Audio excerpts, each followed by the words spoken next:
అమ్ము, ఆనంద్, ఆకాష్ ముగ్గురు గణేష్ నిమజ్జనానికి వెళ్తారు. మెల్లిగా ప్రజలందరినీ తప్పించుకొని క్యూ లైన్లో వెళ్తూ ఉంటారు పిల్లలు. ఇక మనోహరి రణ్వీర్కి కాల్ చేసి, నువ్వు అర్జెంటుగా గణేష్ నిమజ్జనం దగ్గరికి వెళ్ళు. బాగి అమర్కి ఫోన్ చేసి పిల్లల్ని కాపాడే లోపే నువ్వక్కడ పిల్లల్ని అటాక్ చేసేయాలి అని మనోహరి చెప్తుండగా రణ్వీర్ అలాగే అని ఒప్పుకుంటాడు. మరోవైపు పిల్లల కోసం బాగి కంగారుగా తిరుగుతూ ఉంటుంది.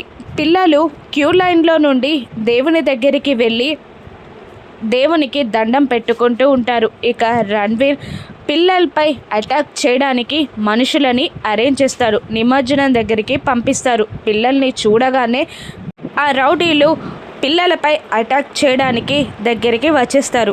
పిల్లలేమో అంజలిని కాపాడమని గణేశునికి దండం పెట్టుకుంటూ ఉంటారు. ఇప్పుడు ఏం జరుగుతుంది? పిల్లలపై అటాక్ జరుగుతుందా?